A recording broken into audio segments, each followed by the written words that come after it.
Quero estar, quero estar, quero estar. Diga isso a Ele. Permanecer em Tua presença, em Tua presença, habitar pelo novo e vivo caminho.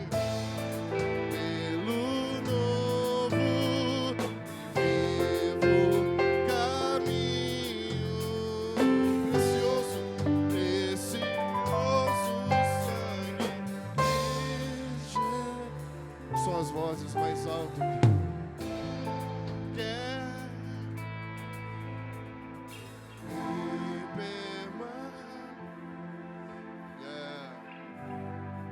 em Tua presença habitar pelo novo e vivo caminho, pelo novo e vivo caminho.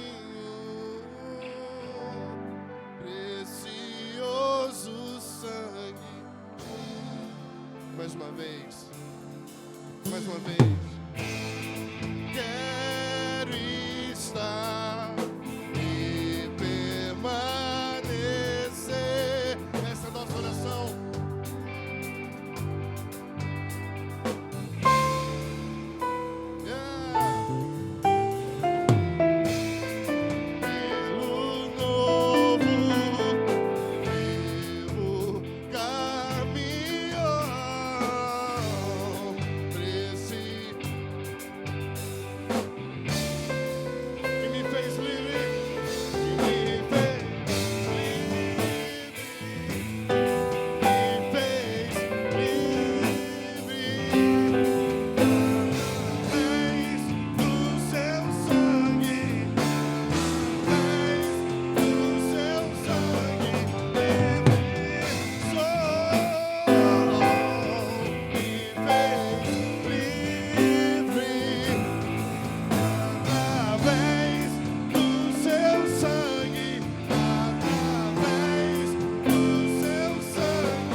Glória a Deus. Vamos orar?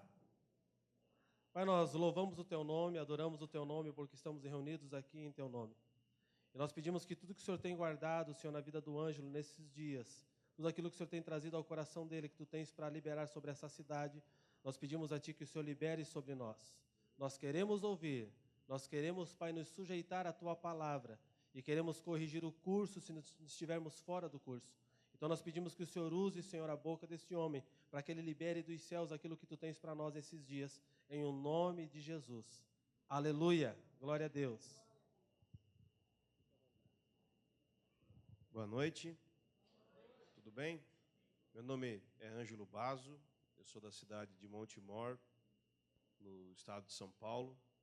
Sou casado com a irmã Carolina Sotero Basso Freire de Melo Santos. Basso, no fim. Parece princesa, né, do descobrimento do Brasil, sei lá o quê.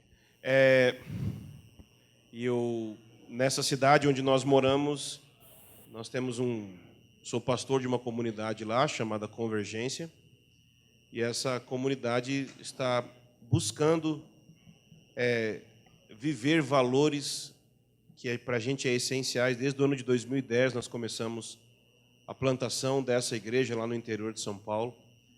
E nós temos 3 valores essenciais que, conforme os anos foram passando, o Espírito Santo foi falando no nosso coração sobre a necessidade de a gente abraçar esses valores. O primeiro valor é a questão dos relacionamentos de aliança. Então, nós temos um desejo de ser uma comunidade pactual, uma comunidade que vive baseada em relacionamentos de aliança. Depois disso, o Senhor começou a falar muito conosco sobre que a casa dele é uma casa de oração. Então, nós entendemos que esse é um outro valor que nós precisamos abraçar, que nós desejamos ser uma comunidade orante. Ou seja, não uma comunidade apenas que tem oração, mas que é moldada pela cultura de oração. Suas atividades, seu pastoreio, seu discipulado, ele surge a partir do contexto da cultura de oração.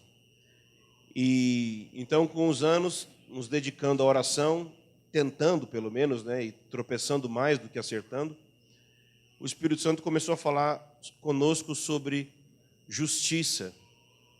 Começou a falar conosco baseado em Isaías 58, sobre oração, jejum, mas também cuidado com o pobre, o órfão, a viúva.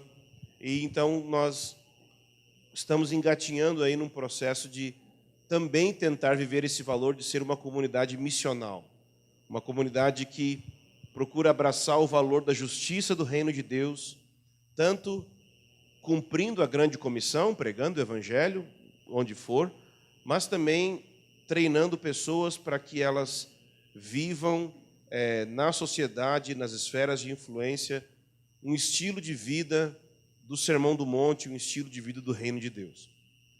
Nós temos lá na nossa cidade 2 escolas da palavra. A primeira escola se chama Curso de Preparação Profética. É uma escola que visa treinar pessoas na palavra, uma escola de duração de 9 meses, em uma chácara que nós temos lá na cidade. E então a pessoa fica imergida num período de 9 meses, se consagrando à oração, ao ministério da palavra e sendo orientado por irmãos dentro desses assuntos da palavra que a gente ensina. E uma segunda escola que nós temos é a Escola Ministerial Convergência, que acontece na cidade, no centro da cidade, onde nós treinamos as pessoas nesses 3 valores que nós temos na nossa comunidade. Então, no primeiro semestre, nós treinamos as pessoas no trabalho, no ministério da casa de oração. Então, nós ensinamos a liderar turnos de oração, a questão de intercessão, adoração com a palavra, a contemplação. Os temas conectados com a oração, nós lidamos no primeiro semestre. E no segundo semestre, então, nós vamos lidar com a questão de justiça e evangelismo. Nós vamos treinar as pessoas nessas áreas, tanto na prática quanto na teoria. E tudo isso semanalmente acompanhado com uma experiência comunitária, de morar junto com outras pessoas em outras repúblicas, e alguns casais também alugam suas próprias casas, né, para morar lá.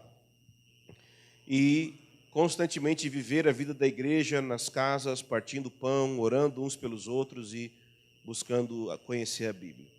Então é isso que a gente está fazendo. Nós temos uma editora que se chama Impacto. Se você quiser conhecer, revista impacto.com.br, você vai poder entrar no site lá e tem muito material nosso. Aliás, eu trouxe bastante material nosso. A gente acabou de lançar um livro do irmão Dan Juster, que é um dos principais líderes do movimento judaico-messiânico no mundo. Ele é um líder, um pai espiritual, poderia se dizer assim, no movimento judaico-messiânico. Um livro sobre como que a Páscoa é uma chave para a interpretação do livro de Apocalipse. A gente tem, às vezes, um pouco de dificuldade em interpretar o livro de Apocalipse, e esse livro vai ajudar você a olhar para Êxodo, olhar para a Páscoa e perceber ali elementos relacionados com o livro de Apocalipse e ter uma interpretação mais simples, mais fácil. Ok? Ufa, consegui falar tudo isso. Eu tinha que falar, eu sou orientado a falar isso. Para mim é tremendamente difícil fazer o que eu acabei de fazer agora. Bom, vamos nos divertir então. Abrem em 2 Pedro, capítulo 1, versículo 16. Esse versículo não estava programado para ser falado agora, mas como eu falei antes para o Anderson, né, ele costuma atrapalhar a gente com esse negócio de unção. Então, esse pessoal que trabalha com unção atrapalha um pouco, né? Aí você fica, vê aquele monte de pensamento, palavra profética. Eu já queria fazer um congresso de manta, fogo e nébias, né? Mas eu pensei, não, eu vim ensinar a Bíblia, então vamos devagar. Mas eu quero, pelo menos, começar falando da palavra profética que eu senti sobre a cidade. Enquanto, assim, na verdade, quando eu estava entrando aqui, já senti sobre o lugar, mas também acredito que isso aqui tem a ver com a cidade. Então, a partir do versículo 16, 2 Pedro, achou aí, irmão? Vamos ler? Então, 2 Pedro, capítulo 1, versículo 16, diz assim: porque não seguimos fábulas engenhosas quando vos fizemos conhecer o poder e a vinda de nosso Senhor Jesus Cristo, pois fomos testemunhas oculares da sua majestade. Porque ele recebeu honra e glória de Deus Pai, quando, pela glória majestosa, a seguinte voz lhe foi dirigida: esse é o meu filho amado, de quem me agrado. E nós mesmos ouvimos essa voz, dirigida do céu, quando estávamos com ele no Monte Santo. Assim, temos ainda mais firme a palavra profética. E fazeis bem em estar atentos a ela, como uma candeia que ilumina um lugar escuro, até que o dia amanheça e a estrela da alva surja em vosso coração.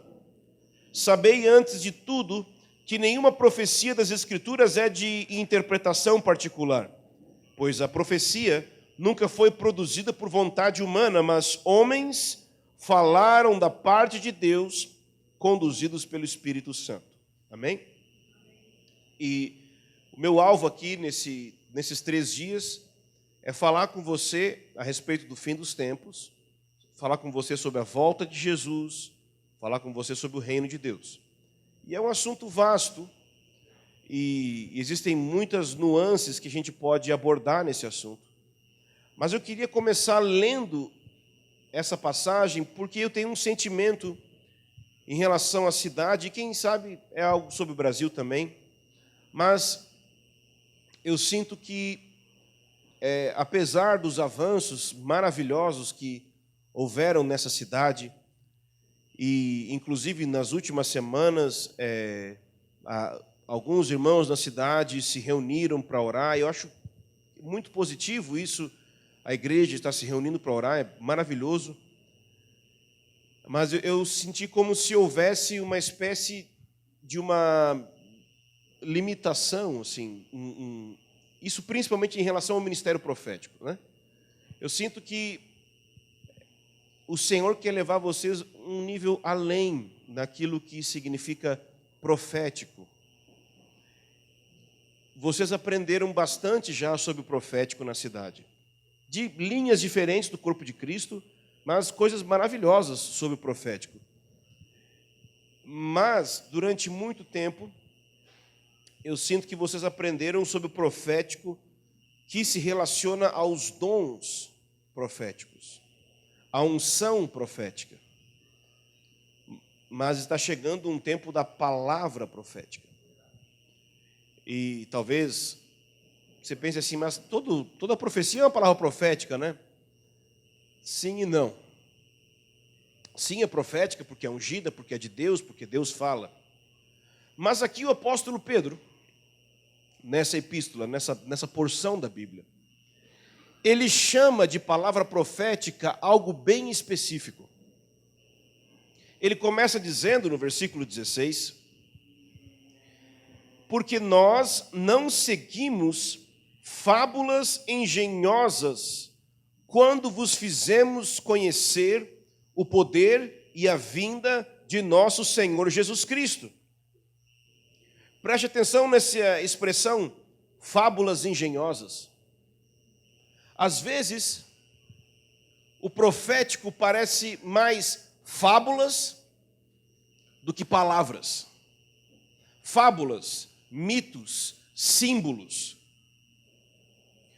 Às vezes o ministério profético é tão simbólico, tão cheio de elementos simbólicos, metafóricos, enigmáticos, que não há conexão alguma com a vida e com a prática da vida da igreja. O profeta bota sal num lugar, unge o outro, toca chofar num outro lugar, e tudo isso é maravilhoso, desde que tenha uma aplicação prática, o resultado de tal ato. E algumas vezes, nós nos esquecemos que Deus não é um Deus de imagens, Deus é um Deus de palavras. Algumas vezes o nosso profético é mais voltado, e foi mais voltado para imagens, símbolos, e quem sabe não fábulas, e mitos, e sentimentos, e histórias que nós inventamos, do que de fato palavras, que se conectam e podem ser traduzidas na prática com o estilo de vida, o discipulado, o pastoreio, o moldado comportamento das pessoas. A palavra profética, ela existe para conduzir o povo de Deus a um estilo de vida adequado para esperar a volta de Jesus. E não para ser simplesmente estranho por ser estranho. Então, o apóstolo Pedro disse que ele não estava ensinando fábulas. Quando ele fez os irmãos conhecerem o poder e a vinda do Senhor Jesus Cristo, então ele diz, pois fomos testemunhas oculares da sua majestade. Ou seja, nós vimos a sua glória. E quando é que eles viram a glória dele? Ele vai dizer que essa glória foi vista lá em Mateus capítulo 17, no Monte da Transfiguração. Preste atenção no que ele vai continuar dizendo. Porque ele recebeu honra e glória de Deus Pai, quando, pela glória majestosa, a seguinte voz lhe foi dirigida: esse é o meu filho amado, de quem me agrado. Ele está se referindo ao Monte da Transfiguração. E o Monte da Transfiguração, o momento que eles tiveram no Monte da Transfiguração é magnífico. Pensa comigo, Pedro, Tiago, João, era eles? Era. Os três sobem ao monte e ele chama aqui de Monte Santo. Ele diz no versículo 18, e nós mesmos ouvimos essa voz dirigida do céu quando estávamos com ele no Monte Santo. Então imagina você como um judeu, você está com um rabino conversando, sendo discipulado, mas você já concluiu que esse rabino não é qualquer rabino. Ele, na verdade, está parecendo ser o Messias prometido na Bíblia. E então esse rabino, e que você está começando a acreditar que ele é o Messias, que ele é o rei prometido na Bíblia, o filho prometido de Davi, que vai estabelecer o reino de Deus, Ele te convida a subir em um monte que para você, para a sua cultura é santo. E então o mestre vai orar. E o mestre começa a orar e de repente ele começa a brilhar. É um devocional interessante, né? Como se não bastasse, aparece Moisés e Elias. Né? Um horário silencioso, uma reunião de intercessão legal, né? Tipo, você está orando, aparece Abraão no meio da reunião. Jesus! Eu saio correndo. Eu vou embora. Ok? Apareceu Moisés e Elias na reunião. Então, apareceu Moisés e Elias. E os discípulos viram eles conversando. Pensa, Moisés, aquele que escreveu a lei. Elias, o maior dos profetas.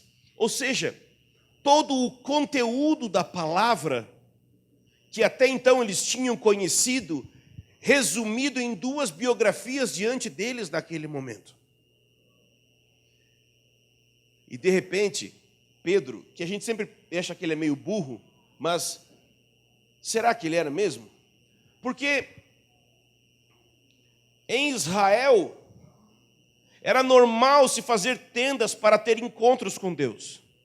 Moisés tinha uma tenda onde ele se encontrava com Deus. Será que Pedro não pensou, vamos fazer um tabernáculo para conter essa glória, essa visitação, essa manifestação? E de repente, uma nuvem luminosa, uma fumaça com fogo e brilho luminoso envolve os 3 discípulos, eles ouvem isso. No versículo 17 diz, porque ele recebeu honra, glória de Deus Pai, quando pela glória majestosa, está vendo isso na sua Bíblia? Você está olhando para a Bíblia, você está acreditando tudo que eu estou falando, e se eu for um falso profeta, você é um grande otário. Olha para a Bíblia quando eu falo, para ver se eu não estou mentindo. Tá? Versículo 17. Porque ele recebeu honra e glória de Deus quando pela glória majestosa, ele está se referindo à nuvem aqui. A seguinte voz lhe foi dirigida, esse é meu filho amado, de quem eu me comprazo. Então, no versículo 19, ele vai explicar o seguinte, que por causa dessa experiência que eles tiveram, a palavra profética está confirmada mais ainda. Olha o que ele vai dizer.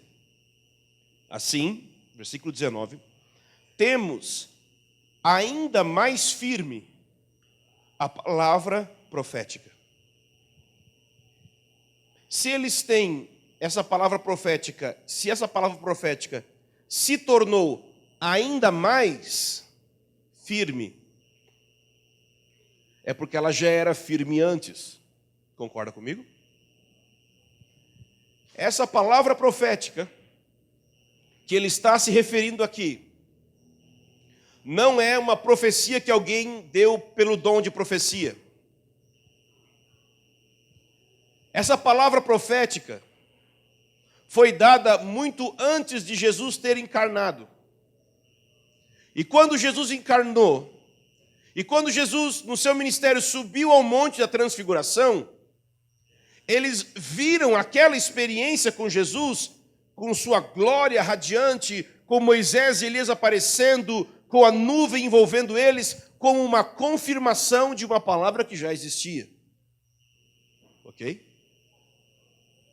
E essa palavra falava de uma única coisa: sobre o Messias, sobre o reino de Deus, sobre o plano de Deus, sobre como Deus tem um plano, e que esse plano tem a ver com Deus estabelecer o seu reino na terra, e como ele vai fazer isso através do seu Messias, de um homem que ele vai ungir. Era isso que eles entenderam em toda a história da Bíblia. Eles entenderam uma profecia que desde Gênesis 3,15, que seria o que a gente poderia chamar da primeira profecia da Bíblia, vai sendo construído um pensamento em toda a Bíblia. E ainda que sejam várias profecias diferentes, todas elas têm o mesmo centro, todas elas apontam para o mesmo lugar. E dessa forma, essas muitas profecias se tornam a palavra profética. Durante muito tempo, nós somos maravilhosamente abençoados com palavras proféticas pelos dons de profecia. Isso deve continuar e aumentar. Mas eu achei impressionante como quantos ditos profetas e apóstolos atuais conhecem tão pouco da profecia. Eu fico impressionado com o analfabetismo bíblico que existe na igreja hoje. Mais ainda, o analfabetismo em relação às profecias bíblicas. Então, muita gente fala sobre o profético, muita gente sente desejo de pensar sobre isso, mas será que entendeu a profecia? E com isso eu não estou querendo dar uma de o irmão da Bíblia que está dizendo que não pode ter mover do Espírito Santo, que é só Bíblia. Não é isso, não. Mas toda profecia só é válida na medida que ela encoraja o coração dos irmãos a se conectar com a profecia maior. E se eu não conheço a profecia, como eu vou julgar as profecias que acontecem? Porque a Bíblia ordena que se julgue profecia no meio do corpo de Cristo. Tem que ter muita profecia acontecendo, dons de profecia atuando. Mas se você não tem os parâmetros do julgamento, de que adianta ter os dons em atuação? Então eu sinto que nós estamos iniciando um tempo de voltar para a profecia. E talvez isso é pelo Brasil inteiro. Eu tenho um compromisso com Jesus. Eu estava em Salvador acho que ano passado, sei lá, acho que ano passado. Fui dar aula no Ceifar lá, e eu estava na casa de um amigo meu, Daniel. Eu lembro certinho, no momento eu estava lavando o rosto no banheiro, e quando eu levantei o rosto para me olhar no espelho, eu vi um rosto de um outro irmão. Um irmão muito entendido em profecia bíblica, um estudioso, um erudito. E eu senti o Espírito Santo me dando uma espécie de direção. Eu quero que você faça isso, eu quero que você entenda disso. Profecia. Opa! Eu quero que você entenda disso. Amém.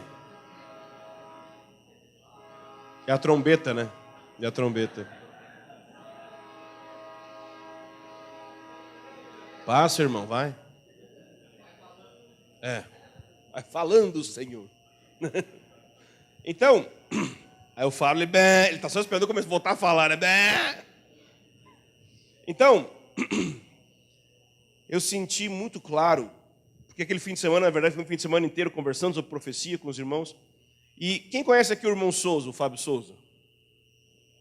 Poucos, né? O Souza, a gente brinca que ele lê mentes, né? Então ele me ligou e ele basicamente ele repetiu tudo que Deus falou comigo pessoalmente. Eu falei, então é de Deus. E só que eu tinha deixado isso de lado, esse pensamento sobre a necessidade de nós estudarmos a profecia. E estava vivendo minha vida até hoje de noite. Aí me veio esse negócio de novo. Então eu sinto que esse ciclo está começando, talvez sobre o Brasil, de uma volta à palavra profética da Bíblia. E deixa eu te explicar mais claro o que eu estou querendo dizer com isso.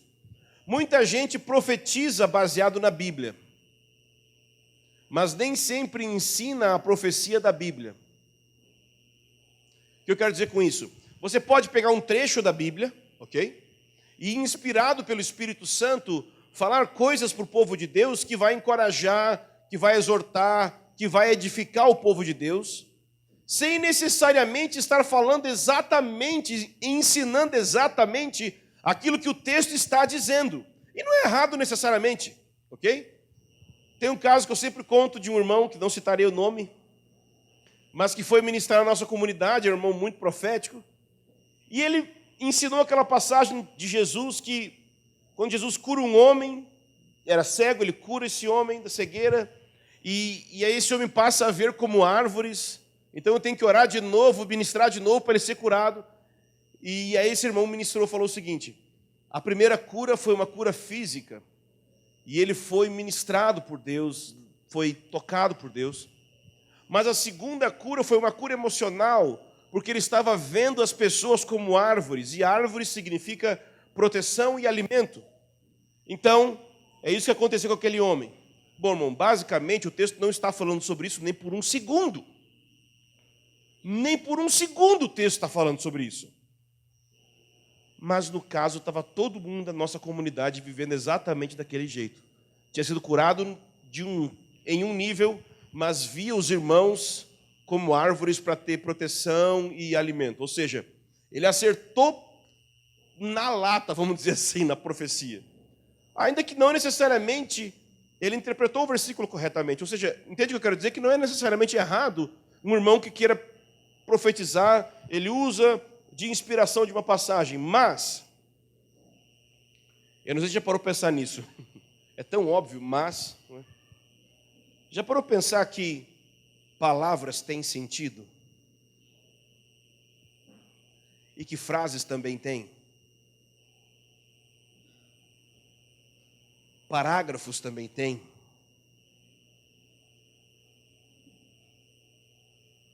E que provavelmente o sentido de uma frase que você escreve, se outra pessoa interpretasse o que você escreveu de uma forma diferente daquela que você intencionava quando você escreveu, e começasse a pensar aquilo que os pós-moderninhos gostam de dizer, que existe a primazia do leitor sobre o texto, quando na verdade existe a primazia do texto sobre o leitor. E eles começam a dizer: não importa a intenção do autor, não. Eu sinto que o sentido do texto é esse. Você não ia ficar ofendido se você escrevesse algo e as pessoas começassem a interpretar exatamente ao contrário ou muito diferente daquilo que você intencionou quando escreveu? E eu me pergunto como que os profetas se sentem agora na presença de Deus quando eles olham para a terra, e eu acho que eles olham porque tem a nuvem de testemunhas, e eles veem um monte de gente distorcendo as profecias que eles deram. E como que Deus se sente quando ele vê tantas palavras proféticas que ele liberou e inspirou as pessoas para escrever, e ao invés da gente se debruçar e olhar para as profecias e buscar entender o sentido, pelo menos no português, não precisa nem entender em hebraico, querido. No português já está valendo, né? Porque sim, porque tem gente que fala assim, não é porque no original, e tudo que sai da boca desse cara depois de no original significa, vou distorcer tudo que está no português. Eu fico um pouco chateado, sabe? Quando o cara fala que é exatamente o contrário do que está ali, porque o cara acha que ele é melhor que João Ferreira de Almeida. Eu acho que tu não é. Então traduz uma Bíblia do zero você. Não consigo, então cala a boca. Né? Claro. Pelo amor de Deus. Então como que Deus se sente com esse negócio, né? Como que Deus se sente? Não sei. Versículo 19.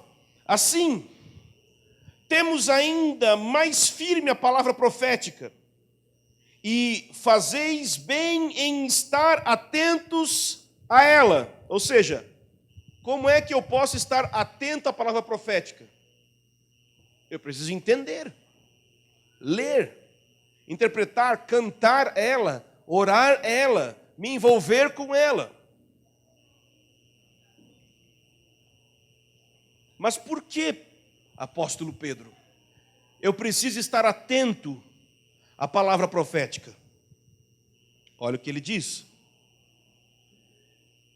Como a candeia que ilumina um lugar escuro. Que lugar escuro é esse que ele está se referindo aqui? é a presente era que nós estamos vivendo. O tempo que nós vivemos, a era que nós estamos vivendo, é uma era de trevas, é uma era má, é uma era onde Satanás tem arrastado pessoas para o pecado. Então nós nos encontramos num tempo onde as trevas são sim mais constantes ao nosso redor do que a luz. No dia a dia, a nossa percepção do mal, do pecado, da carne, do mundo e do diabo é muito mais constante do que a nossa percepção da presença de Deus. É a sua vida, você sabe, eu não estou te contando novidade. E o que ele está dizendo é o seguinte: é que a palavra profética, a profecia da Bíblia, ilumina a sua vida num dia a dia de trevas. Você quer luz no meio das trevas? Pega a candeia, pega a lâmpada e deixa ela iluminar. Se eu não tenho a candeia, se eu não tenho o texto bíblico, eu não estou falando de um sonho, de um sentimento. E olha que eu não sou pentecostal, eu sou pior que isso. Não fica pensando que esse irmão, querido, eu nasci na unção do boi selvagem. Quem conheceu aqui, pastor Marcelo Jamal? Alguém já conheceu? Converti na igreja dele, era só o dia inteiro. Eu curto o manto. Mas, né? Eu sou pastor também. Assim, no sentido de que eu tenho a igreja, não que eu sou um cara querido, né? E eu vejo que o sujeito cai no chão e continua no pecado. Porque não basta o chu, ainda que isso é tremendamente importante. Não basta o nébias, o terra, né? Ainda que é maravilhoso. Tem que ter Bíblia. E não é só decorar texto bíblico, não. Porque a Bíblia é mais profunda do que longa. Você consegue ir mais fundo assim na Bíblia do que distante assim. Você pode ler a Bíblia 20 mil vezes, de Gênesis e Apocalipse. Mas às vezes um versículo abre uma porta que você vai lá no fundo dos pensamentos de Deus e fica: meu Deus, eu vou afogar. Né? Que a Bíblia é mais profunda do que comprida. Né? Então, se não houver um apego ao texto bíblico, e aqui eu estou pensando muito na profecia e nas profecias que a Bíblia contém, eu não vou ter luz nas trevas. Olha o que ele vai dizer: e fazeis bem em estar atentos a ela, a palavra profética, como uma candeia que ilumina o lugar escuro, até que o dia amanheça e a estrela da alva surja em vosso coração. O que ele está dizendo aqui? É que essa luz que está contida na palavra, mas que não está contida no mundo ao nosso redor, um dia vai invadir esse mundo inteiro. Um dia ela vai ser tão constante quanto o pecado e a maldade hoje. Vai chegar um dia onde a glória de Deus vai cobrir a terra como as águas cobrem o mar. A questão é: quem vai estar de pé nesse dia? Quem vai estar pronto para esse dia? Quem vai estar preparado para esse dia? Quem está se preparando para tudo que há de vir no futuro? Só está se preparando para a luz que irá amanhecer no futuro, aquele que abraça essa luz, ainda que muito pequena, nesse tempo de trevas hoje.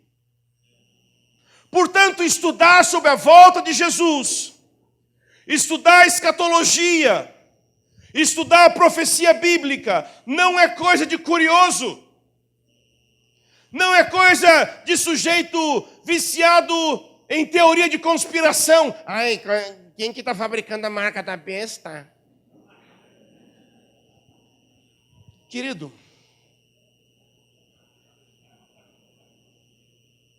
se você já assistiu aqueles DVDs do irmão Rubens e acha que aquilo ali tem algum conteúdo, dos Como chama? Os Illuminati. Pô, querido, vai dar uma estudada. Parada ruinzona. Tá?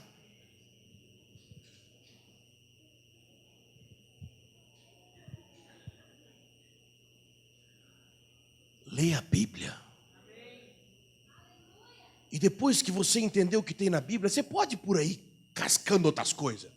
Vai carpir um lote. Vai ver o irmão Rubens falar de terra plana, né? Nossa, só que coisa. Mas antes, querido, entende o livrinho? Né? Vamos ler o livrinho. Olha, coisa linda. Se na sua religião marcar a Bíblia não é passar batom na boca de Deus, marca a Bíblia. Marca, Jesus fala no coração, você marca a Bíblia. Né? Lindo, lindo, maravilhoso.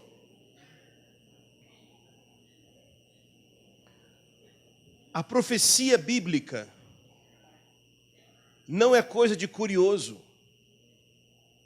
E não é coisa só para os entendidos, sabe? Aquele negócio, só os entendidos entendem. Ai, ai, ai. Querido, Pedro era um bicho ignorante. João não estava muito longe, mas escreveu Apocalipse. Apocalipse é um livro maravilhoso, mas para os estudiosos do grego, eles têm raiva, porque é tão mal escrito em termos do grego que foi usado. Por quê? Porque era gente pobre escrevendo para gente pobre, era gente que estava na lida no dia a dia, escrevendo para gente que estava na lida no dia a dia. Não era um negócio que estava um sujeito trancado num quarto, numa faculdade, escrevendo coisa difícil, que para outros caras que não tem nada a ver com a vida, também lendo. Já viu isso? O cara é um erudito e ele escreve um comentário do comentário de Santo Agostinho em latim, ninguém entende.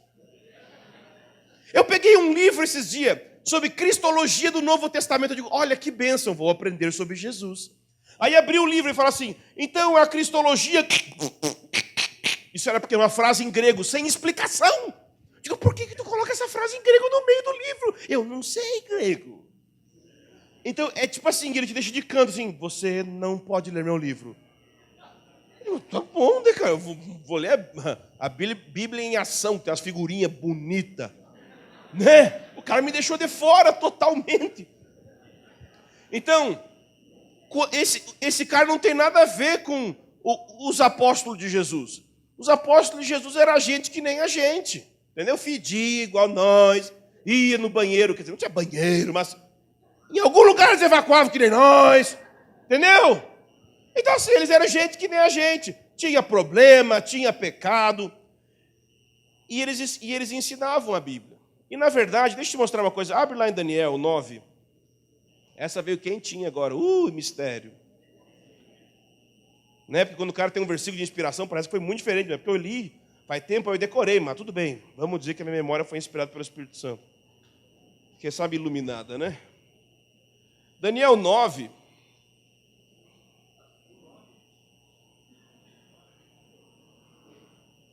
Daniel 9, versículo 20. Diz assim: enquanto eu estava ainda falando, orando e confessando o meu pecado e o pecado do meu povo Israel, e lançando a minha súplica diante da face do Senhor, meu Deus, pelo monte santo do meu Deus, enquanto eu ainda estava falando na oração, Gabriel, o homem que eu havia visto na minha visão anterior, veio voando rapidamente e tocou-me na hora do sacrifício da tarde. Ele me instruiu. Se você pode riscar a sua Bíblia, né? Se para você não é passar batom na boca de Deus, risca aí, instruiu. Ele me instruiu e falou comigo: Daniel, vim para te dar sabedoria e entendimento. Risca aí, sabedoria e entendimento, você está riscando? Sabedoria e entendimento. No princípio das tuas súplicas, saiu a ordem, e eu vim para te declarar, pois és homem muito amado. Presta atenção na palavra e entende a visão. Então, você pode riscar tanto, presta atenção quanto entende. O que aconteceu aqui? Daniel está orando e ele está pedindo discernimento do Senhor sobre um tempo profético que ele percebeu lendo as profecias bíblicas.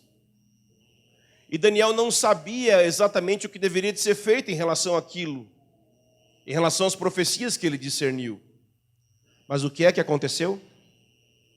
Um anjo veio para dar sabedoria e entendimento a ele. Deus envia anjos que compartilham conosco sabedoria e entendimento. E se ele fez isso com Daniel, eu creio que ele vai fazer isso com você. Pai, em nome de Jesus, envia teus anjos aqui e agora, então. E libera sabedoria sobrenatural nesse ambiente, Senhor. Eu falo a esse ambiente, sabedoria sobrenatural. Eu falo a esse ambiente, espírito de sabedoria e de revelação no pleno conhecimento do Senhor. Que manifeste aqui a mente do Senhor, que manifeste aqui a palavra profética, a iluminação sobre a palavra profética, que teus anjos ministradores que concedem sabedoria para entender a Bíblia, atuem aqui agora em nome de Jesus. Amém? Então, querido, seguinte, eu vou ensinar para você um pouco sobre a volta de Jesus nesse fim de semana. Tudo bem? A gente sempre tem que começar pelo básico e pelo simples. Então a gente não vai começar estudando profecia muito simbólica, e números, numerologias bíblicas, nada disso. A gente vai no básico, tudo bem? Porque no básico é mais fácil da gente entender. É mais fácil você mesmo concluir algo por você mesmo. E você não precisa concordar com o que eu vou dizer, ok? Você tem que ser como aqueles irmãos da igreja em Bereia que conferiam na Bíblia se era realmente como Paulo estava dizendo aquilo que ele estava dizendo. Tudo bem? Ok. Então, sobre a volta de Jesus, o meu esboço vai se dividir em 3 partes. Ok? Como se fosse 3 pontos. Ok? Se você quiser anotar aí, pode anotar. Nós vamos dividir o estudo sobre a volta de Jesus em 3 partes. Nós vamos entender o que vai acontecer antes, durante e depois da volta de Jesus. Antes, durante e depois. Bem simples. E se você quisesse colocar alguma palavra aí do lado de antes, durante e depois, antes, nós vamos estudar um pouco, então, daquilo que nós chamamos de a grande tribulação. Então, você pode colocar antes, grande tribulação. Durante, nós vamos estudar um pouco sobre aquilo que uma frase bem interessante da Bíblia, que é todo olho verá. Então, durante, todo olho verá. E depois, okay, aquilo que vai acontecer depois, você pode escrever aí, reino de Deus. Reino de Deus. Então, antes, durante e depois. Antes, grande tribulação. Durante, todo olho verá. Depois, reino de Deus. Vamos relembrar quais são os 3 tempos que a gente vai estudar da volta de Jesus, então? Antes, durante, depois. E, respectivamente, quais são as palavras-chave que têm a ver com cada um desses momentos? Mais uma vez que está meio estranho, ok? Again, boy!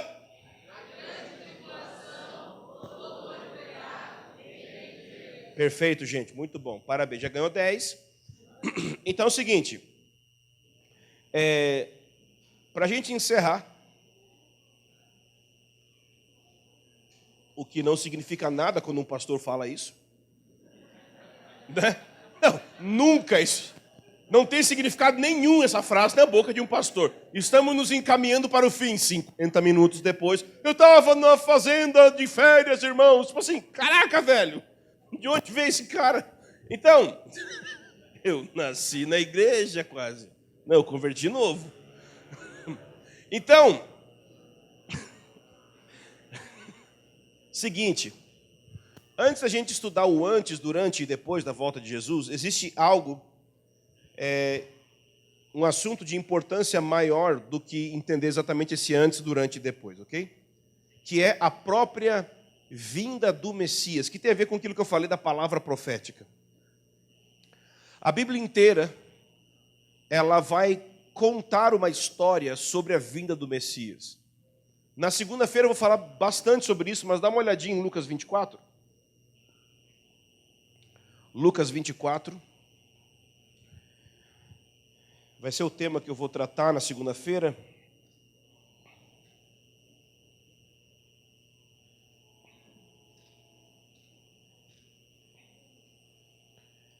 Lucas 24, aquela passagem dos discípulos no caminho de Emaús.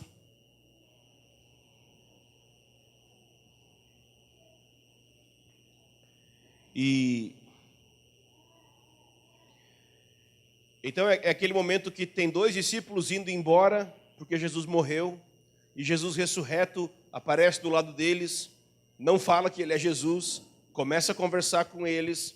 Eles falam que estão tristes porque o mestre, que Jesus, o Messias, morreu. E então,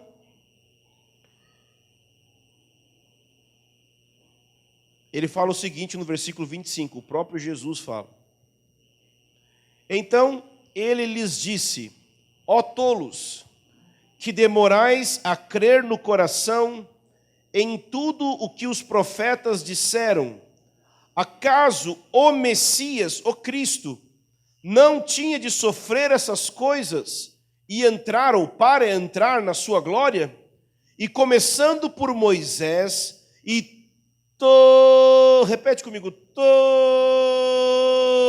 os profetas, explicou-lhes o que constava a seu respeito em todas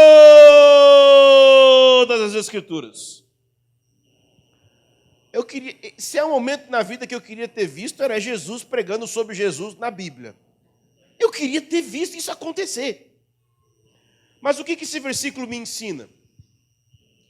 Que se Jesus falou sobre o Messias, que é Ele mesmo, na lei, nos profetas, mais adiante a gente vai ver que Ele vai falar na lei, nos profetas e nos salmos.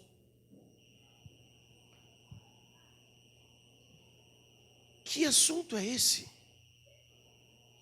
Porque, na verdade, a gente sabe que Jesus é a pessoa mais importante, então Ele é também o assunto mais importante. Mas você já parou para pensar que antes que a gente soubesse que Jesus era Jesus, já existia a profecia de que viria um Messias? Já parou para pensar nisso? Vamos lá. O que é Messias, para começar? Né? Porque se a gente vai entender a volta de Jesus, a pergunta que fica é, voltar para quê? A outra pergunta é, por que veio primeiro, na primeira vez? Quando veio, por que não ficou? Uai, que complicação, tchê, né? Então assim, por que é que veio? Por que não mandou um anjo?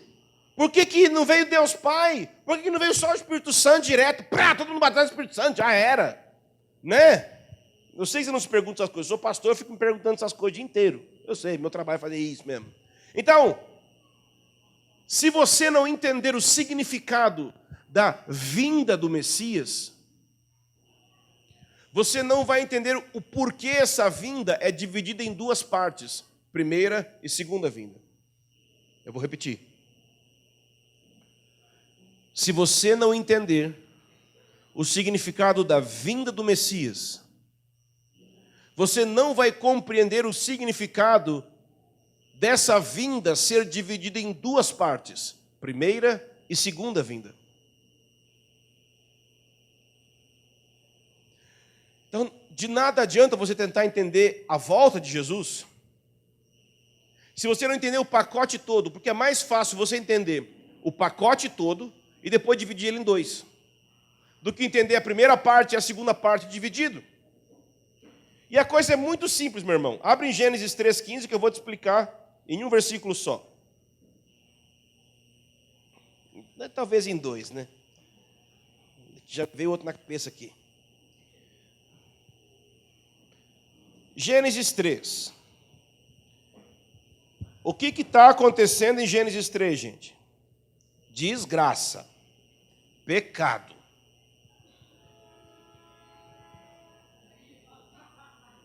Fala, Deus.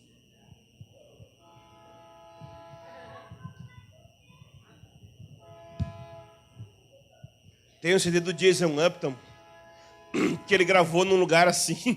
Aí ele é um dos últimos. Aí ele está ministrando e passa o trem. Não, eu digo, você também tem isso, né, Jason? Legal. Não é só nós. Gênesis 13 é aquele momento da queda. E, gente, o que é a queda? Basicamente é assim, o dia que deu tudo errado. Sabe? Deus criou um mundo perfeito. Deus criou o ser humano inocente, perfeito para ter comunhão com Ele.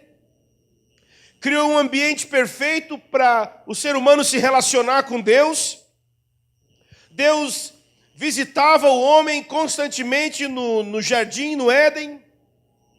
Era um lugar que tinha a presença de Deus, que tinha a glória de Deus, a comunhão dos seres humanos uns com os outros, maravilhosa. A administração da realidade criada sobre os animais, tudo o governo do homem sobre o mundo era perfeito. A harmonia entre os seres viventes era maravilhosa. Tudo era perfeito, tudo era harmônico. Mas então houve a queda. E a queda basicamente é a rebelião de um ser celestial, ok? Que a gente costuma chamar de Lúcifer. É um ser celestial, Satanás, a serpente, ok? Se unindo em rebelião com Adão e Eva contra Deus. E essa rebelião é contra a vontade de Deus. Essa rebelião é contra o padrão que Deus estabeleceu de como eles deveriam de viver, que basicamente era, não coma da árvore do conhecimento do bem e do mal. Então deu tudo errado. E quando eles caíram, não apenas eles comeram uma frutinha, mas toda a realidade criada foi afetada pelo pecado. A tal ponto que Romanos 8 vai dizer que a criação geme, sofre, suporta angústias até agora, aguardando a manifestação dos filhos de Deus, porque a criação ficou sujeita à vaidade ou inutilidade, mas não voluntariamente, mas por causa daquele que a sujeitou, na esperança de que a própria criação seja liberta do cativeiro para a liberdade da glória dos filhos de Deus. Então o fato é que a criação, incluindo eu e você, mas tudo, as árvores, os peixes, os animais, tudo, todo o universo, foi afetado com o pecado. De que forma? Foi afetado não conseguindo mais ser e existir para o propósito pelo qual foi criado. Tudo foi criado para a glória de Deus. Tudo foi criado para refletir a glória de Deus. E ainda que sim, de alguma forma nós refletimos a glória de Deus por ser sua imagem e semelhança, ainda que sim, de alguma forma, a criação reflete a glória de Deus, ainda que sim, os atributos invisíveis de seu eterno poder são claramente vistos pelas coisas criadas, Romanos 1:20, mesmo assim, essa revelação é limitada, é parcial, não é plena, por causa do pecado. Em Nárnia, as árvores costumavam a cantar. E um dia elas pararam. E a história de Nárnia diz que um dia elas iam voltar a cantar. Isso é apenas uma parábola para nos dizer que a criação tem uma origem e um destino muito mais glorioso do que esse que nós vemos agora. E o pecado afligiu os seres humanos, distanciando eles de Deus, uns dos outros e da harmonia com o seu próprio ambiente. Mas então, após o pecado ter acontecido, após Deus ter pronunciado maldições, Deus faz uma promessa. Essa é como os teólogos chamam do proto-evangelho, o evangelho em protótipo na Bíblia. Então ele diz no versículo 15, Gênesis 3,15: porém inimizade entre ti e a mulher, entre a tua descendência e a descendência dela, esta te ferirá a cabeça e tu lhe ferirás o calcanhar. Essa é como se fosse a primeira profecia da Bíblia, a primeira promessa da Bíblia. E juntamente com Gênesis 12, e vou falar segunda-feira sobre Gênesis 12, elas formam o arcabouço que vai moldar toda a profecia bíblica. O que Deus está dizendo aqui? Que virá um ser, virá um descendente, um homem, um filho de Adão, um filho do homem, que vai esmagar a cabeça da serpente. E no fim das contas o que isso significa é o seguinte: que virá um que vai acabar, destruir com o poder do pecado, com o poder de Satanás, que vai acabar e destruir com tudo aquilo que separa o ser humano de Deus. É alguém que virá restaurar o universo, para que o universo seja novamente o palco do desenvolvimento do relacionamento de Deus com os seres humanos. Virá um que vai restaurar os seres humanos na sua relação com Deus, os seres humanos na sua relação com o ambiente, os seres humanos na sua relação uns com os outros, os animais na sua relação uns com os outros, todo o mundo criado na sua relação uns com os outros. Não vai mais ter tufão que destrói as casas, não vai mais ter tubarão que come seres humanos no mar, não vai mais ter urso que mata outro ser humano e outros animais, não vai mais ter serpentes que machucam, nada disso mais vai existir. Não vai ter um clima muito quente que vai te deixar mal, e nem muito frio que vai te deixar mal. Você acha que esse clima era para ser sempre assim? Não que eu estou reclamando de hoje, estou amando hoje. Ok? Estou em casa. Mas de fato as coisas não estão bem. As coisas não estão bem. Ou quantas irmãs aqui amaram o momento do parto? O momento. Não estou dizendo que linda gestação, que lindo ter um filho. A hora do...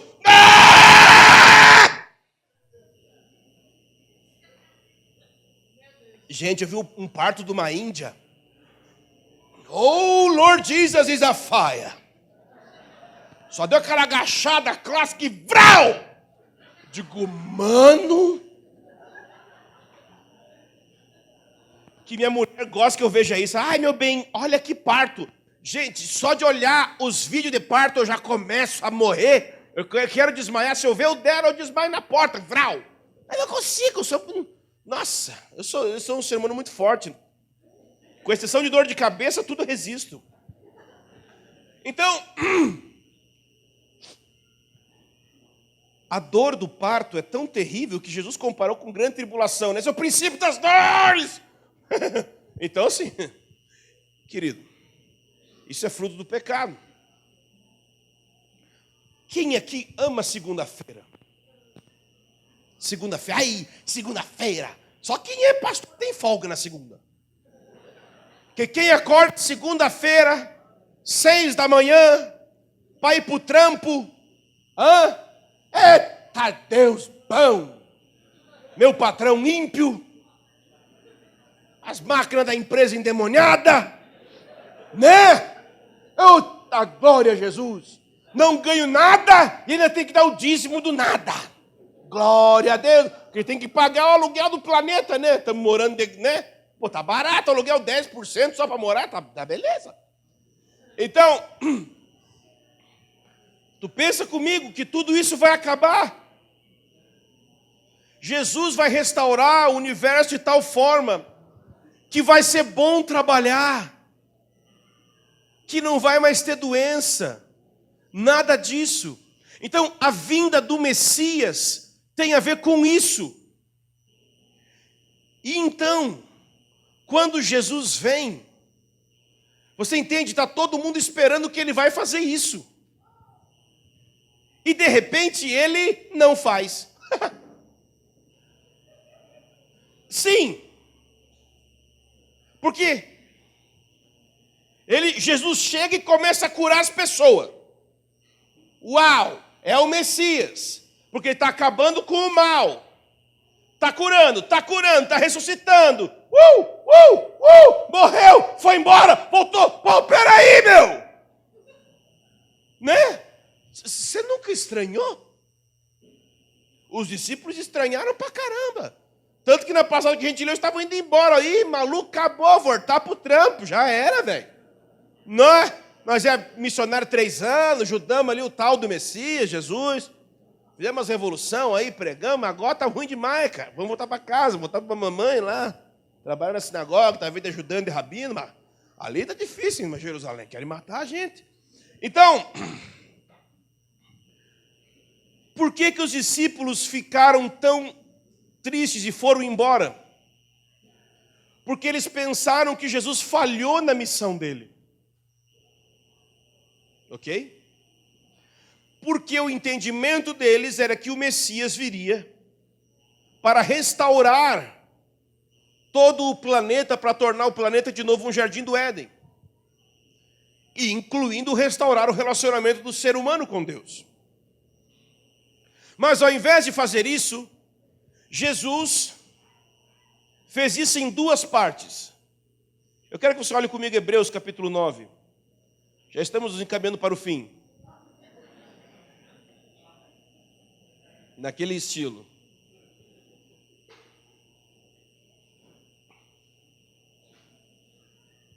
Hebreus 9.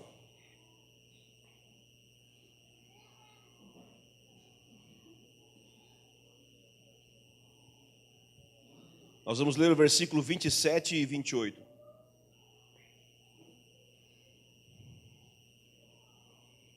Hebreus 9, 27 diz assim: E, como está ordenado aos homens morrerem uma só vez, vindo depois disso o juízo, assim também Cristo, o Messias, ok? Oferecendo-se uma só vez para levar os pecados de muitos, aparecerá a segunda vez. Algumas Bíblias vai dizer sem pecado, né? Tem alguma Bíblia que diz isso? Aparecerá a segunda vez sem pecado, amém? Porque Jesus tinha pecado na primeira vez que veio, né?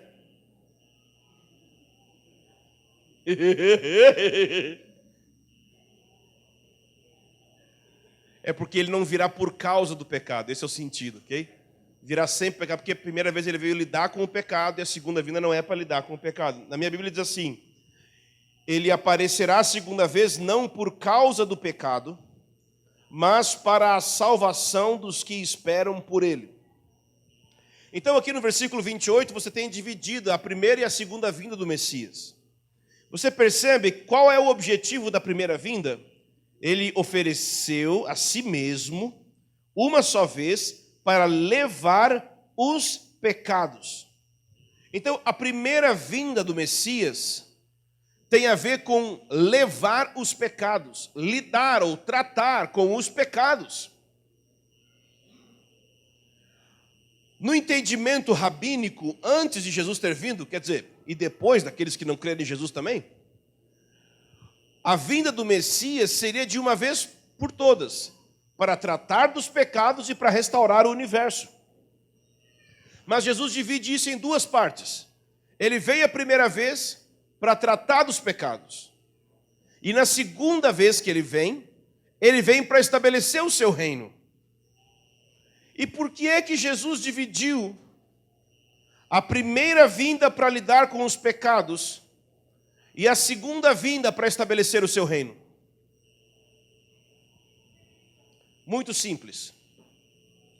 Porque se Jesus estabelecesse o seu reino na primeira vez que ele entrou, na primeira vinda, ok? O que deveria de ter acontecido com você e comigo?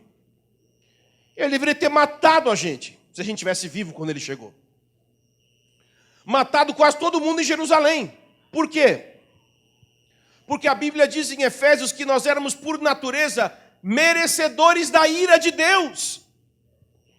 Imagina Deus na terra, vindo para estabelecer o seu trono.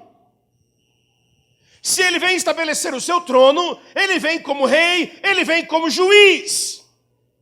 Se ele faz isso na primeira vinda, ele ia matar todo mundo. Ele ia mandar todo mundo para o inferno. Porque todo mundo estava, incluindo os judeus, em uma posição de rebeldia, contrariedade. Estavam sem Deus, contra Deus. Então o objetivo da primeira vinda tem a ver com esse perdão dos pecados. Para poder levantar um povo que vai estar com ele quando ele voltar. Quando ele volta para estabelecer o seu reino, ele quer estabelecer o seu reino em parceria com a sua noiva. Então ele não vai voltar, Jesus não vai voltar para lidar com o pecado. Você consegue perceber isso no texto? Olha só, ele diz que assim também o Messias Cristo, oferecendo-se uma só vez para levar. Está vendo que não está dizendo perdoar simplesmente? Está falando sobre levar. Jesus não é o Cordeiro de Deus que perdoa o pecado do mundo simplesmente. Jesus é o Cordeiro de Deus que faz o quê? Tira é mais forte que perdoa. Então, ele ofereceu uma só vez para levar os pecados de muito, e aparecerá a segunda vez sem pecado, ou não por causa do pecado. Tem gente que acha que Jesus vai voltar e que na subida do arrebatamento a noiva vai lavando as vestes sujas na que boa, e aí chega lá em cima branquinha, plim plim, né? Só que não. Jesus veio tratar o pecado na primeira vez. O retorno dele não é para lidar com o pecado. Perdão de pecados, santidade, transformação do caráter é agora. E o nível da sua fidelidade agora vai definir sua habilidade de experimentar o seu reino amanhã. Por que é que a Bíblia fala tantas vezes coisas como bem-aventurados mansos, porque eles vão herdar a terra, bem-aventurados puros de coração, porque eles verão a Deus, bem-aventurados pobres de espírito, porque deles é o reino dos céus, porque existe um estilo de vida condicional para a experiência futura do reino. A medida da sua fidelidade agora define sua habilidade de experimentar o reino amanhã. Então Jesus propôs algo. Quer vir após mim? Negue-se a si mesmo, tome a sua cruz, siga-me. Jesus, quando veio a primeira vez, ele viveu de tal forma que seu estilo de vida não foi um estilo de vida pautado em ele, você bem queridinho agora para não chutar o dedão de ninguém. Jesus não estabeleceu coisa nenhuma em 7 montes de coisa nenhuma quando ele veio. Eu ia ser calmo, não consegui. Você consegue ver Jesus tocando as esferas de influência da cidade? Não! Sabe por quê? Porque ele andava tanto com Deus que cada uma das esferas queria matar ele. Eu vou para a educação, vamos matar esse cara que ele quer trazer a educação do reino. Sai daqui, sai daqui. Ah, não, mas eu vou para a área de negócio. Não. Você vai trazer o padrão do reino de Deus. Sai daqui, sai daqui. Jesus não dominou os 7 montes, não. Jesus foi crucificado em cima de um monte. E esse é o estilo de vida que ele está chamando os seus discípulos. Não é para subir num trono em cima de um monte, mas é para subir numa cruz em cima de um monte. E à medida que você sobe nessa cruz, que você toma essa cruz agora, que você sofre com ele agora, então sim, por meio de muitas tribulações, nos importa entrar no reino de Deus, Atos 14, 22. Se nós sofrermos com Ele, nós vamos reinar. Amém?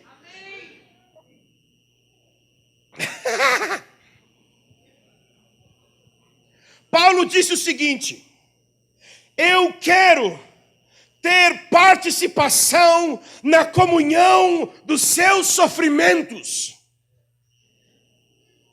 O que você acha desse negócio? Hã? E tem crente querendo ser arrebatado, porque está com medo de sofrer. Meu querido, na melhor hora, na hora que a xiripoca vai piar,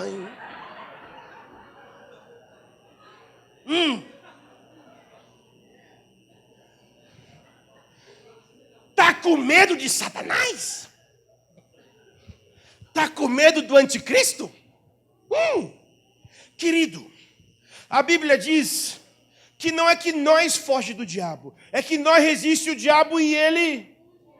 eu estou querendo ver o diabo fugir, uai. Eu quero que o arrebatamento aconteça, sim, claro que eu quero. Mas sabe por que Deus vai fazer o arrebatamento? É porque o diabo não vai me aguentar nós, é para salvar. O anticristo vai começar a orar: Deus, envia o arrebatamento, que eu não aguento mais a igreja enviando avivamento da terra. O arrebatamento vai ser para salvar o anticristo e nós. Ele não vai me aguentar, gente. Eu estou querendo olhar nos olhos, no grão dos olhos do anticristo. Lembra? Moisés e Arão, na frente de Faraó. Let my people go. Eu penso no Richard Gere. Era ele, né? Era. Let my people go. Deixa meu povo ir. Eu quero fazer isso. Essa vida imbecil que nós leva. Vai no culto, volta no culto, senta, levanta, dá. Pô, velho. Chatão. Uma vez disseram que o céu ia ser um culto eterno. Eu pensei: rapaz, é o inferno. Rapaz, eu não quero isso para minha vida, não. Jesus. Aí, uma irmã na comunidade dando aula na escolinha bíblica, falou assim, no passado, quando não tinha estado sobre o reino para ela, ela falou assim: e no céu a gente vai ficar dormindo para sempre. Tá ligado, criança imperativa? Não! Tipo, caraca, velho! Nossa! É o inferno, não é? É o inferno, cara! Pô, cara, só criança da Bahia que é curtir. Então,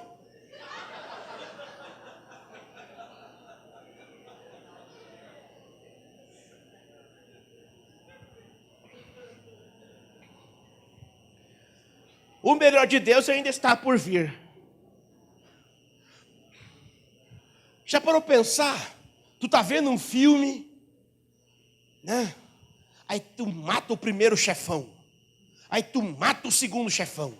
Aí tu mata o terceiro chefão. Aí quando vai chegar no Goro mesmo, no Mr. Bison mesmo, assim. No finalzão mesmo, assim. Como que era no Sonic mesmo? Tinha aquele. No ruim, né? Quando você vai enfrentar o grande dragão branco. A gente é arrebatado e some. Chatão, né? Rapaz, chatão pra caramba, velho. Mas se nós ficar na terra, nós vai sofrer. Pô, pelo menos uma vez, né? Nós tem tudo, nós tem carro, nós tem comida. Pô, um pouquinho mais parecido com os irmãos estão sofrendo do outro lado do mundo e nós aqui tranquilaço. Se tu pergunta para os irmãos da Coreia do Norte: vem cá, tu acha que Jesus volta antes ou depois da grande tribulação? O que eu estou vivendo é o quê? Eu não sei se eles vão concordar com essa teologia lá não, hein? Caminhando eu vou para Caraã, sei lá. Tipo assim. Então é isso aí, terminei. Chatão, foi arrebatado. Frau. Fica só minhas roupinhas. Em caso de arrebatamento, esse carro ficará desgovernado. Ah, para, meu. Ficar só as roupinhas. Sim, estou zoando com o que você acreditou a vida inteira. Melhor assim do que eu gritar e xingar, porque você fica muito mais triste, né? Você não acha? Rindo, a faca entra melhor. Se botasse 2 pedestal, um aqui e um aqui para fazer as perguntas, ficava chique. Viu? A deixa para o pessoal Então vamos, se você tem perguntas, now is the time to Q&A. And if you are someone in the internet, if you want to make some question, you can make it now. Sentiu meu inglês, cara? Eu vi Friends. Eu sei tudo de inglês, cara.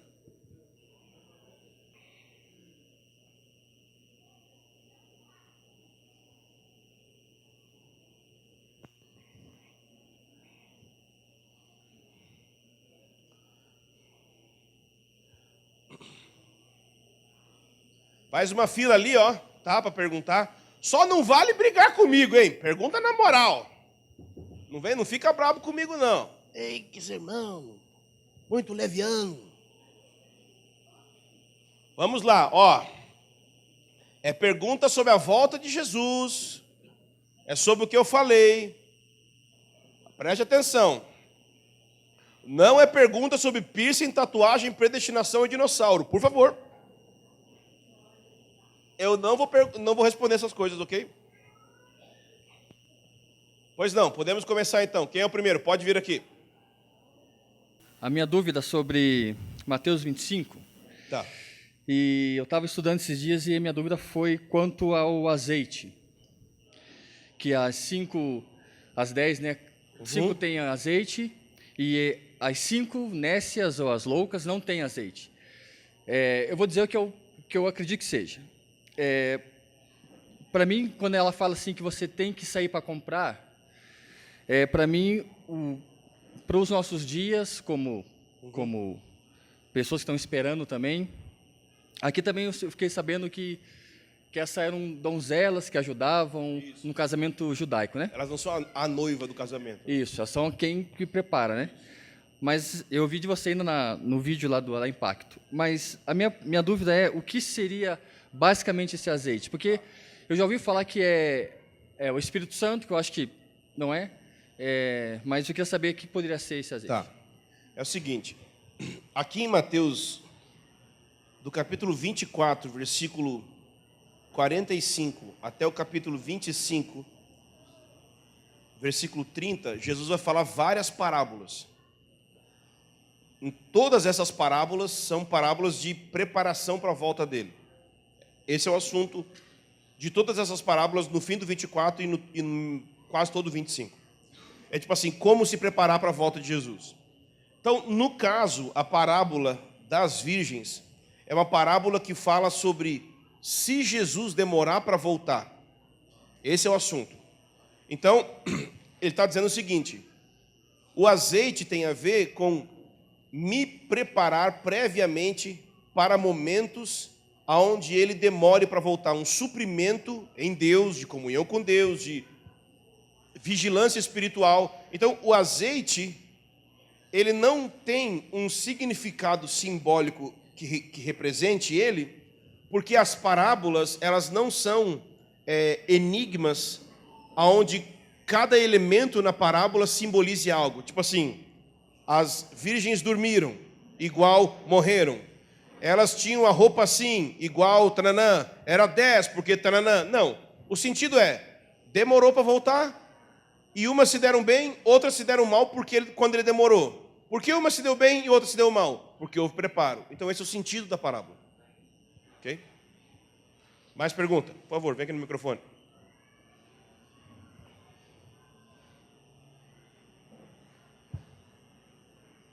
Despertou algo.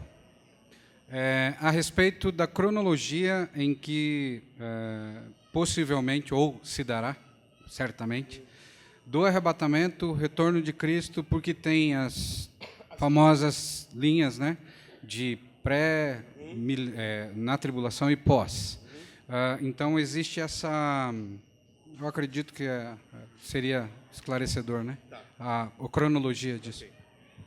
Então, existem dois campos de estudo quando a gente vai falar de cronologia. O primeiro é o campo milenista. E o segundo é o campo tribulacionista. Então, no campo milenista, ou seja, se vai ter um reino literal milenar de Jesus ou não, a gente tem pré-milenista, amilenista e pós-milenista. Pré-milenista é aquele que acredita que Jesus volta antes do milênio. Amilenista, que crê que o milênio é espiritual, que não existe um milênio literal. Pós-milenista é que Jesus volta depois de um milênio de avivamento e de triunfo na igreja sobre a terra. Milenista. E a gente tem o campo tribulacionista. Então a gente tem pré-tribulacionista, mid-tribulacionista, pós-tribulacionista e pré-ira. Então, acho que os três primeiros todo mundo conhece, né? Jesus volta antes da tribulação, no meio da grande tribulação ou no fim da grande tribulação. E o pré-ira é o que diz que Jesus volta no fim da grande tribulação, mas antes da manifestação da ira de Deus mesmo, né? Isso, que são as sete taças, né? Isso. Então é o seguinte, eu acredito que se a gente olhar, vamos abrir lá Apocalipse 19. Eu não vou ler tudo, ok? A gente não tem tipo a noite inteira, não é vigília de Bíblia. Mas Apocalipse 19,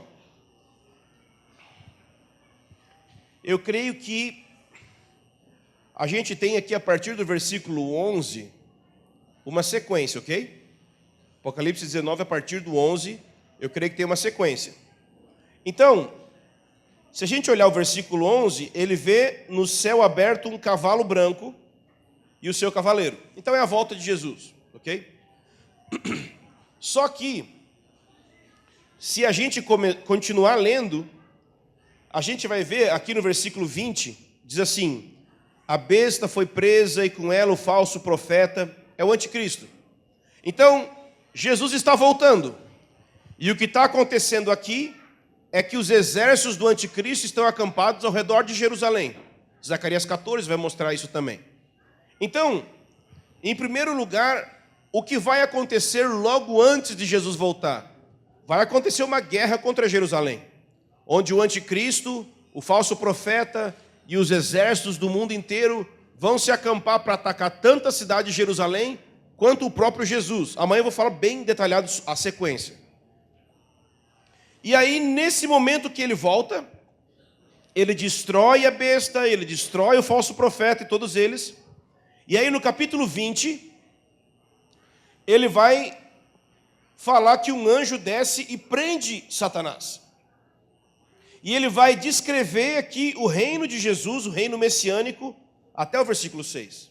Então, eu creio que a gente já tem na sequência aqui, então, uma guerra do anticristo contra Jerusalém, a volta de Jesus e o início do reino de Jesus, do reino milenar. Uma sequência: a guerra, a volta, o reino.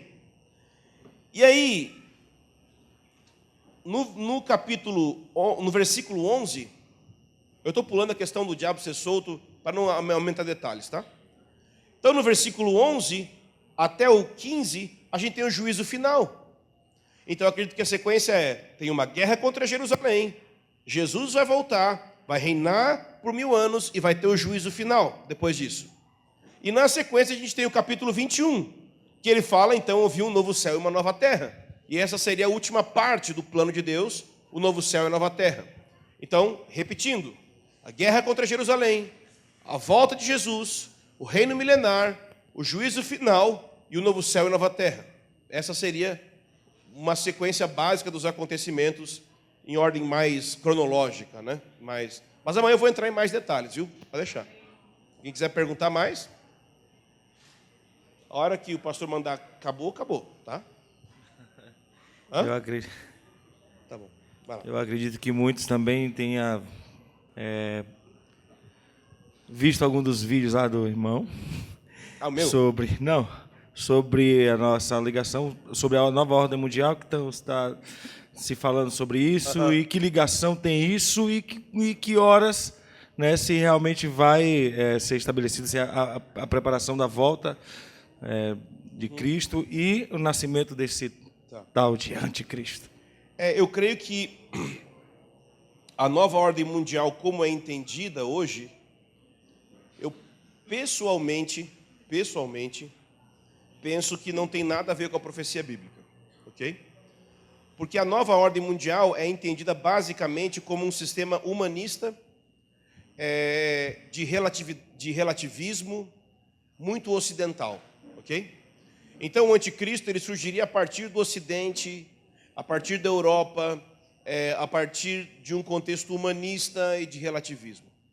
Eu creio que o centro da profecia bíblica não é o ocidental.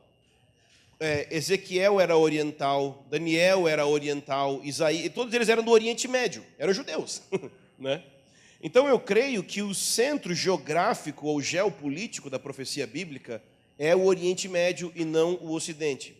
Então, se eu fosse dar um palpite, eu acho que é muito mais fácil, por exemplo, o Erdogan da Turquia, é mais fácil ele ser candidato ao anticristo do que tipo o Trump, ok? É porque a gente foi acostumado a pensar sempre em Estados Unidos, Europa e tudo mais. Não estou dizendo que ele não estou dizendo que o Erdogan é o anticristo, nada disso, mas que eu acredito que vai haver um ressuscitar, não do Império Romano, mas do Império Otomano, ou seja, do Império Islâmico, que vai então buscar dominar o mundo e estabelecer a lei Sharia no mundo, e o anticristo seria então o 12º imã, ou o grande líder, ou Messias esperado pelo Islã. Então eu creio que o Messias que o Islã espera é o mesmo anticristo que a Bíblia descreve. É isso que eu penso.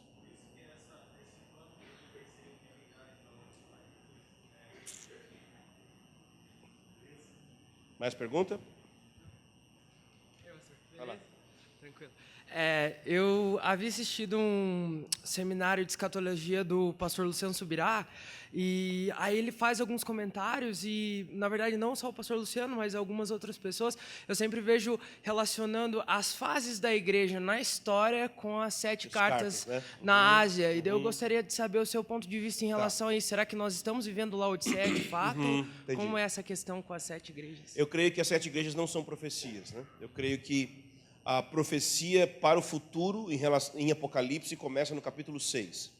Jesus fala no capítulo 4, vem e eu te mostrarei as coisas que vão acontecer depois dessas, no capítulo 4. Então, no capítulo 4, Jesus começa a falar com João que ele vai mostrar o futuro, mas ele começa a mostrar mesmo lá no capítulo 6.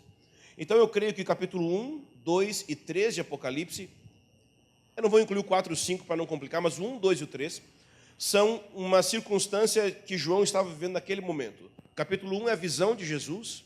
João tem a visão de Jesus, várias características de Jesus. E no capítulo 2 e 3 são 7 igrejas que existiam na Turquia e que João devia ser uma espécie de mentor, de alguma pessoa que influenciava essas igrejas. E o Espírito Santo foi dando palavras proféticas sobre essas igrejas. Obviamente que a gente pode usar essas igrejas para instrução. Tipo, a gente pode fazer uma série sobre as 7 igrejas na igreja e explicar sobre princípios bíblicos da igreja e tal. Mas, a dizer que as 7 igrejas são 7 períodos, eu creio que não, por 2 motivos. Primeiro, não existe nenhuma evidência interna no texto que afirme isso. Segundo, a Bíblia mostra que a igreja no fim dos tempos vai ser uma igreja gloriosa de avivamento e não uma Laodiceia caindo. Então, eu creio que vai ser dessa forma. Quer mais pergunta? Quer encerrar aqui? Então, encerramos. Amanhã a gente volta. Beijo do gordo. Tchau.